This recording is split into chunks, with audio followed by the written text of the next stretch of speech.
First episode begins with horses and a carriage in Morenci, Arizona, where George Russell hopes to negotiate a new deal to make him even richer. While George has already been shown as a shrewd businessman, this endeavor represents a major risk.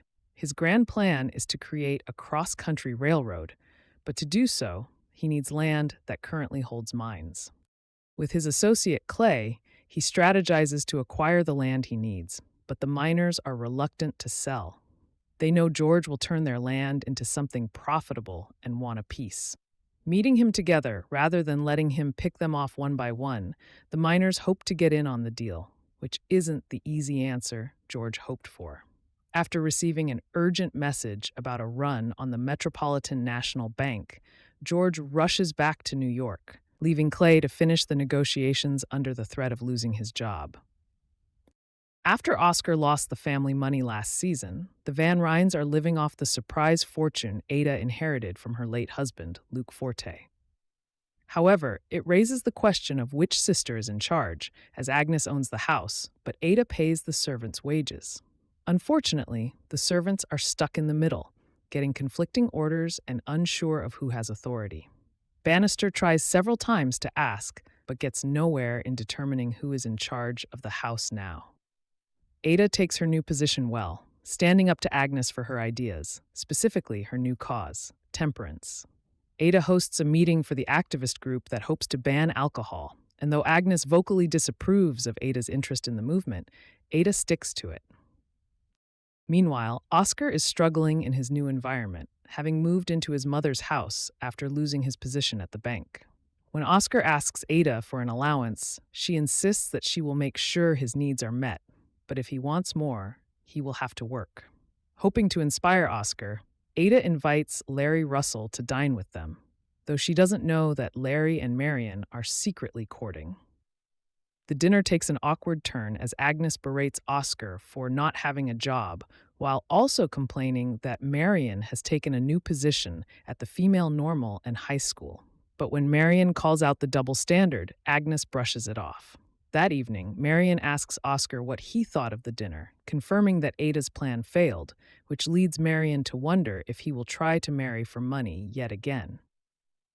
Though Oscar doesn't seem hopeful now that he has little to offer.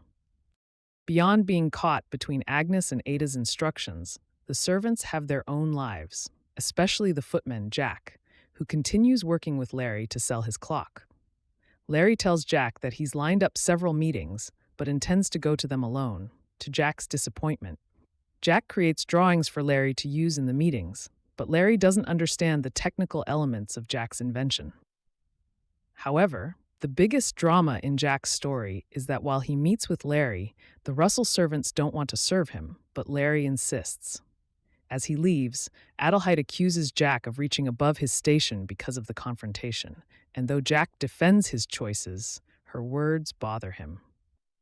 Meanwhile, Peggy's storyline once again shows racism at work. Peggy spends a night at her parents' house, where she receives a letter from the editor of the Christian Recorder, who agrees to publish an excerpt from her novel. Rushing back to the Van Rhijns' house in the unseasonably late snow leads to Peggy getting sick. As she grows more ill, Agnes insists on calling a doctor, but much to Agnes' dismay, the family doctor refuses to treat Peggy because of her race. With Agnes unable to bully him into doing so, the Van Rhijns send an urgent message to Peggy's parents. The Gilded Age highlights another social injustice of the time through Aurora Fane's story as her husband, Charles, announces that he wants a divorce in order to marry his mistress, Elsa Lipton. While Aurora would have to bring the charge of infidelity for the divorce to happen, she refuses, knowing it will blow up her life and result in her being excluded from her social circle. Agnes confirms as much when Aurora explains her situation, saying she wouldn't invite Aurora to parties after a divorce since she would be happier alone. Ada and Agnes encourage Aurora to save the marriage, though Charles is insistent enough that it seems impossible. The Russells' storyline is all about marriage, as both Gladys and Larry sneak around behind Bertha's back. Larry meets Marion, ready to get engaged himself, but on account of her past mistakes, Marion is more hesitant. Meanwhile, Gladys and Bertha have conflicting plans for the future. Gladys has fallen for Billy Carlton, whom Larry helps her meet in secret. Gladys believes he is only waiting for George to return home so Billy can talk to him. But Bertha is plotting to settle an engagement between Gladys and Hector, the Duke of Buckingham.